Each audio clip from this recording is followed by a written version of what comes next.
Assalamualaikum warahmatullahi wabarakatuh.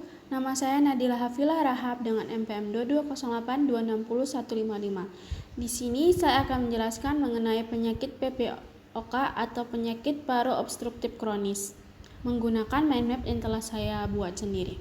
Pertama, saya akan menjelaskan mengenai definisi dari PPOK. Secara definisi, penyakit paru obstruktif kronis dapat disebut sebagai penyakit kronis progresif pada paru yang ditandai oleh adanya hambatan atau sumbatan aliran udara yang bersifat irreversible atau reversible reversible sebagian dan menimbulkan konsekuensi ekstrapulmonar bermakna yang berkontribusi terhadap tingkat keparahan pasien. Untuk penyebab dari PPOK itu ada paparan terhadap asap rokok, paparan polusi udara, paparan debu dan bahan kimia, serta faktor genetik. Untuk faktor resikonya itu karena merokok, paparan polutan, paparan pekerjaan, riwayat infeksi paru-paru, faktor genetik. Untuk gejala, biasanya pasien akan datang dengan keluhan sesak napas, batuk kronis, produksi lendir dahak yang berlebihan, wheezing itu suara mengi yang terdengar saat bernapas, serta penurunan toleransi aktivitas. Lalu ada diagnosis. Diagnosis PPOK dapat ditegakkan berdasarkan temuan klinis seperti anamnesis dan pemeriksaan fisik dan dibantu dengan pemeriksaan penunjang. Dari anamnesis PPOK, poin pentingnya itu ada 4 ini. Yang pertama itu ada batuk yang sudah berlangsung sejak lama dan berulang, adanya riwayat merokok atau dalam lingkungan perokok, riwayat paparan zat iritan dalam jumlah yang cukup banyak dan bermakna, riwayat penyakit emfisema pada keluarga, sesak napas yang semakin lama semakin memberat, terutama saat melakukan aktivitas berat.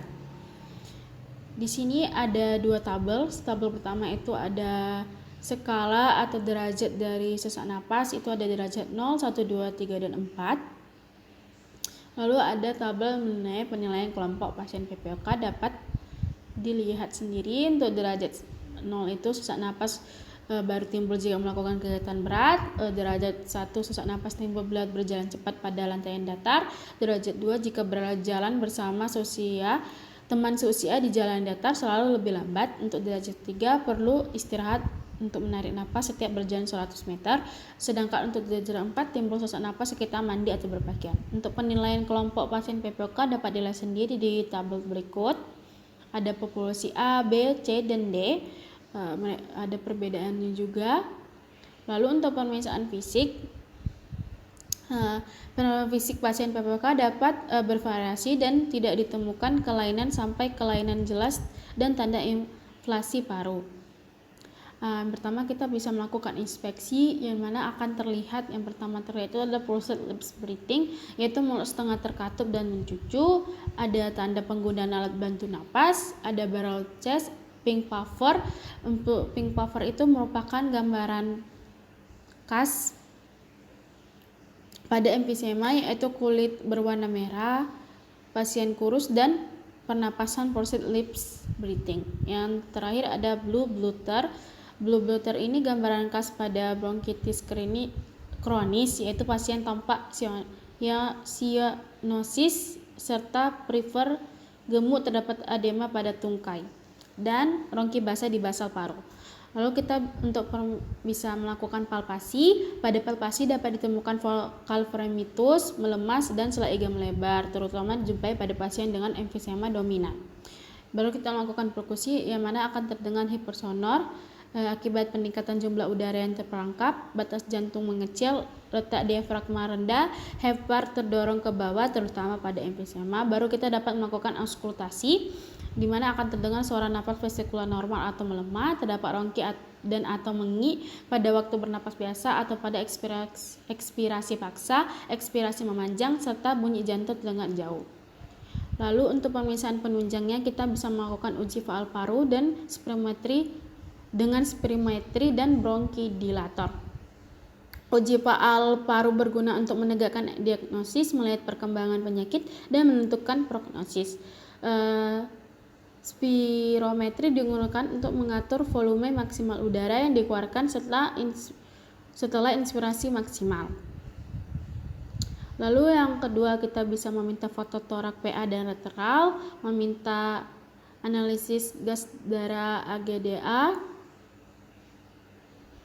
Pada PPOK tingkat lanjut, pengukuran analisis gas darah sangat penting dilakukan dan wajib dilakukan apabila nilai FEV1-nya pada penderita menunjukkan nilai di bawah 40% dari nilai prediksi.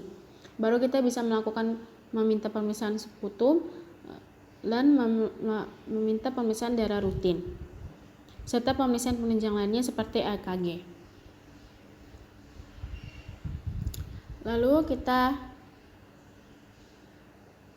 Lalu untuk penata laksanaan PPOK ini kita bisa melakukan bronkidilator. Bronkidilator itu merupakan pengobatan yang dapat meningkatkan FEV1 dan atau mengubah variabel spirometri. Obat ini bekerja dengan mengubah tonus otot polos pada saluran pernapasan dan meningkatkan refleks bronkidilatasi pada aliran ekspirasi dibandingkan dengan mengubah elastisitas paru. Lalu kita bisa lakukan beta 2 agonis. Prinsip kerja obat ini adalah relaksasi otot polos pada saluran pernapasan dengan menstimulasi reseptor beta 2 adrenergic, di mana akan meningkatkan siklus AMP dan memproduksi efek fungsional yang berawan dengan bronkokonstrikal. Terdapat beta 2 agonis dan kerja pendek SABA dan kerja panjang LABA, di mana efek SABA biasanya muncul dalam 4-6 jam. Yang ketiga ada antimuskaranik, prinsip kerja dengan memblok efek bronkokonstriksi asetilkolin pada reseptor muskaranik M3 pada otot polos saluran pernapasan. Baru kita bisa memberikan methelextin, methelexantin. Baru kita bisa memberikan kombinasi terapi bronkidilator.